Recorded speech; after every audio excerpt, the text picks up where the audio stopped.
বেণীমাধব, তোমার বাড়ি যাব।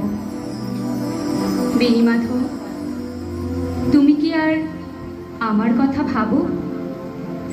বেণীমাধব, মোহনবাসী তমালতরু মূলে বাজিয়েছিলে, আমি তখন মালতী স্কুলে।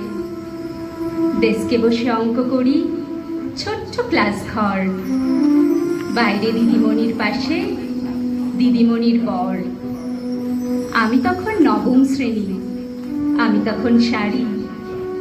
আলাপ হলো বেণীমাধব সুলেখাদের বাড়ি।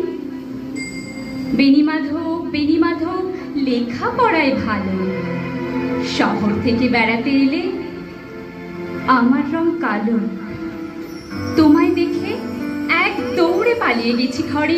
বেণীমাধব, আমার বাবা দোকানে কাজ করে। গুঞ্জে অলি গুঞ্জে তবু ফুটেছে মঞ্জুরি। সন্ধেবেলা পড়তে বসে অঙ্কে ভুল করি। আমি তখন নবম শ্রেণী, আমি তখন 16। ব্রিজের ধারে বেণীমাধব লুকিয়ে দেখা হলো। বেণীমাধব, বেণীমাধব, এত দিনের পরে সত্যি বলো, সেসব কথা এখনো মনে পড়ে? সেসব কথা বলেছ তুমি তোমার প্রেমিকাকে। আমি কেবল একটি দিন তোমার পাশে তাকে দেখেছিলাম আলোর নিচে, অপূর্ব সে আলো। স্বীকার করি দুজনকেই মানিয়েছিল ভালো। জুড়িয়ে দিল চোখ আমার, পুড়িয়ে দিল চোখ। বাড়িতে এসে বলেছিলাম ওদের ভালো হোক। রাতে এখন ঘুমাতে চাই একতলার ঘরে।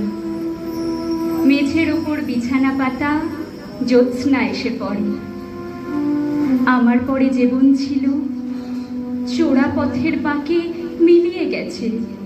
জানি না আজ কার সঙ্গে থাকে। আজ জুটেছে, কাল কি হবে?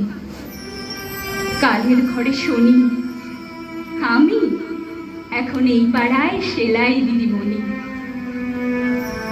তবু আগুন, বেণীমাধব, আগুন জ্বলে কই? কেমন হবে আমিও যদি নষ্ট মেয়ে হই?